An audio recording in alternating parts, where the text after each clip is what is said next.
because you have to use these CAD/CAM type things, which is computer-aided design and computer-aided manufacturing.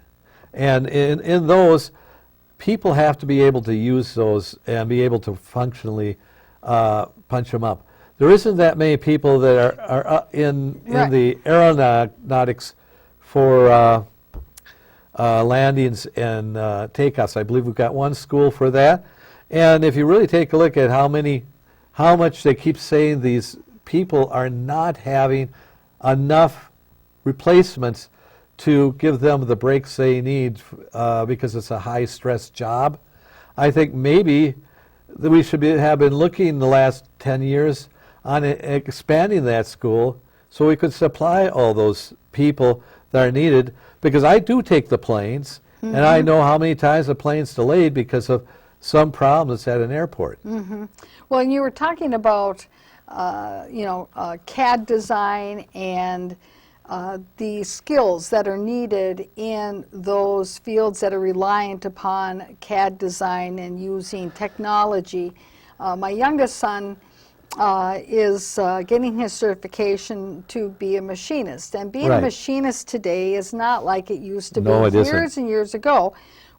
Today, you have to know a lot about, exactly as you were describing, CAD programs and computer programming, because there are times where you have to actually go in and tweak something so that the machine does what you want it to do. So you're not doing it by hand yourself anymore. You're directing the machine to do it via a software program.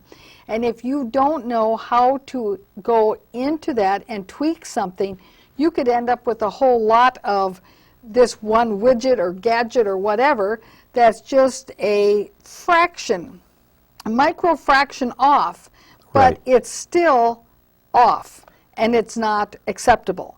And so you have to have very precise skills, and you have to understand math, you have to understand your computers, you have to understand software, you have to understand the machining, you have to understand the product it's going into.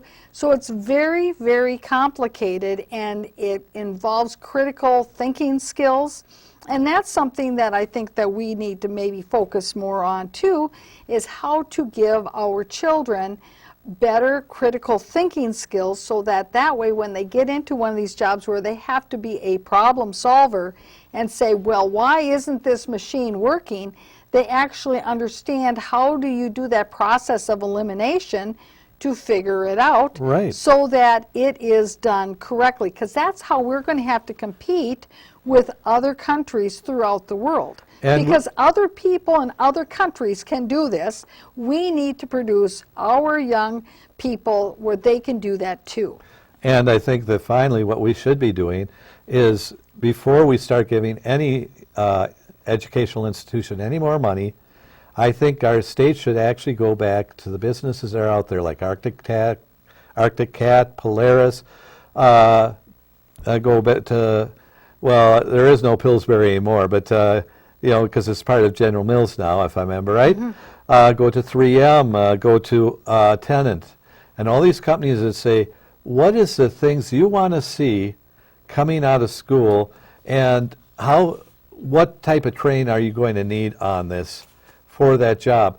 Because we got three problems. Again, I got threes in my mind this week, but the three problems happen to be, number one, the speed with which we can supply the demand, the amount of cost that it's going to take to get these people up to scale, and finally, doing a proper job so that they aren't going to be causing these companies to fail in the future. Having the proper workforce. Yes, exactly.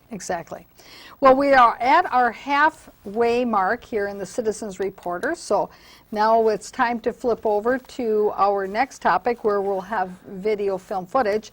And the topic that we're going to focus on this evening is this whole issue about Maplewood pulling out of the Ramsey Washington Suburban Cable Commission and their intention of pulling out of the Joint Powers Agreement.